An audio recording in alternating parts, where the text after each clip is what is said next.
Olá, turma da primeira série do ensino médio do Master, tudo bom?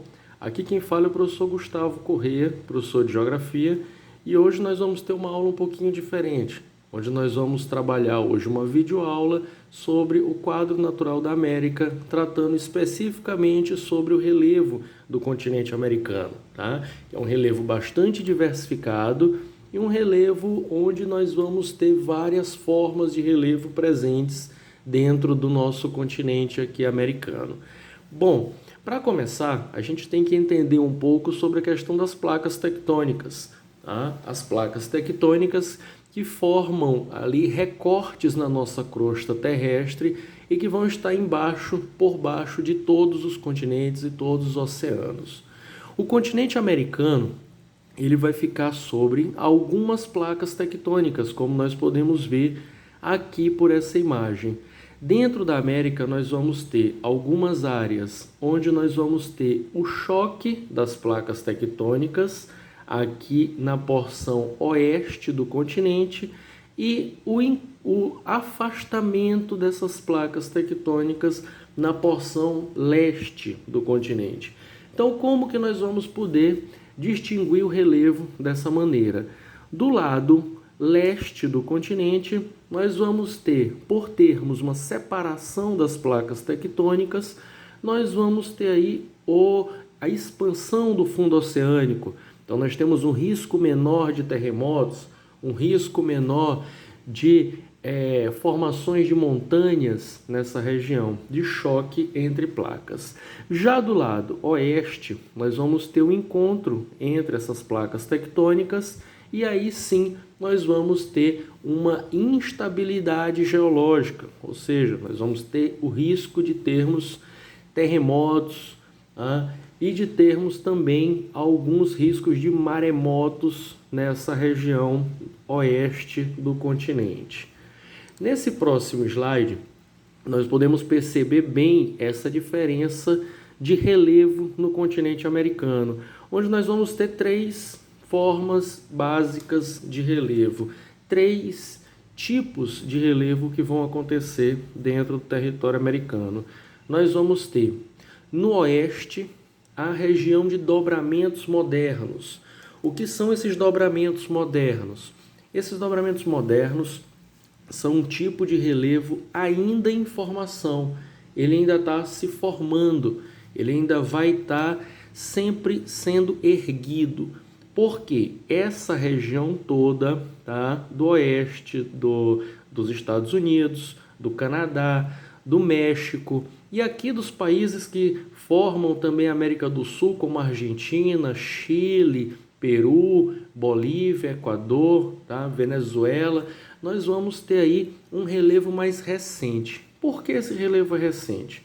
Esse relevo vai ser mais recente porque ele vai estar no encontro de placas tectônicas. Então, eles são chamados dobramentos modernos, representados aqui no continente americano, principalmente pelas montanhas rochosas na América do Norte e pela Cordilheira dos Andes na América do Sul. São os dois principais representantes desse tipo de relevo que nós vamos ter aqui no continente americano.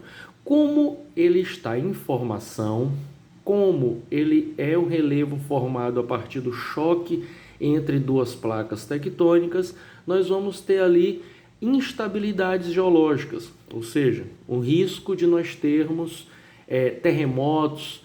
É justamente essa região da América onde nós vamos ter as maiores cordilheiras, aí dito a Cordilheira dos Andes, onde vai ficar o Aconcagua com seus mais de 7.000 metros de altitude, que formam aí a montanha mais alta do continente americano.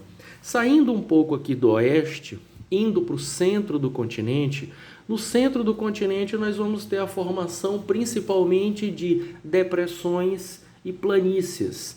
E aí nós já vamos ter uma característica diferente do relevo do oeste, já é um relevo mais baixo, vai ser um relevo que, por sua vez, vai sofrer a sedimentação, ou seja, ele vai absorver sedimentos vindos de outros lugares, principalmente das áreas mais altas, montanhosas, e aí ele vai se localizar no centro do continente, tanto da América do Norte como da América do Sul, que nós vamos ter a presença desse relevo.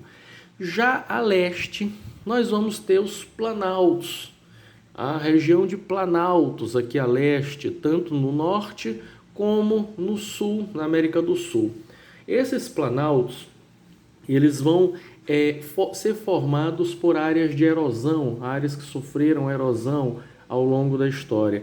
Esses planaltos, eles se localizam no oeste, no leste do continente, e eles também vão ser estáveis geologicamente, ou seja, tanto as planícies como os planaltos não correm grandes riscos de terremotos, de abalos sísmicos. Já vai ser um relevo, tanto a planície quanto o planalto, um relevo mais antigo do que as áreas montanhosas a oeste do continente.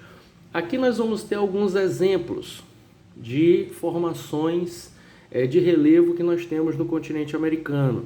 No oeste, por exemplo, nós vamos ter as cordilheiras, as rochosas na América do Norte, os Andes na América do Sul, separado por algumas áreas de planaltos na América Central.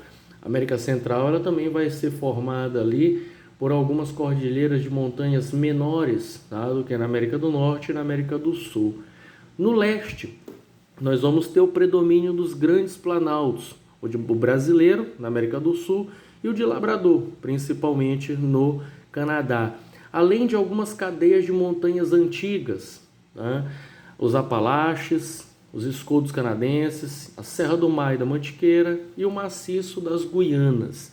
Esse tipo de relevo que nós vamos encontrar no leste do continente. Tá? Lembrando, esse leste é onde nós vamos ter a separação das placas tectônicas. Já na porção central, nós vamos ter as grandes planícies, com sedimento de aluvião, e as altitudes que vão variar entre 200 e 500 metros. Vão ser cortados por grandes rios, tá? E esses rios que vão ser principalmente navegáveis nessa região de planície, já que não vão ter grandes quedas d'água dentro desse tipo de relevo. Então aí nós podemos perceber essas três formações de relevo, cada um no seu local, tá? E aqui, para finalizar, nós temos os exemplos desse relevo, né? Nós podemos ver um recorte lateral do nosso continente, onde nós vamos ter na imagem de cima os Estados Unidos, um recorte dos Estados Unidos. Oceano Pacífico, a gente pode observar as cadeias de montanhas, e aí depois nós temos as planícies, e aí vem a região de planaltos. Já na América do Sul, também nós vamos ter a Cordilheira dos Andes, representada bem aqui. Depois nós temos uma grande área de planície, essa planície, principalmente aí a planície do Rio Paraguai, sendo uma planície inundável, que é o que vai dar origem ao nosso Pantanal aqui no Brasil.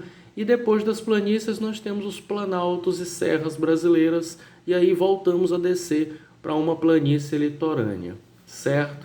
Então essa é a disposição do relevo americano que nós temos, os 3 tipos de relevo e os exemplos dele. Bom, gente, muito obrigado pela atenção de vocês e esperem as próximas videoaulas que serão postadas em breve. Obrigado, se cuidem e estudem bastante.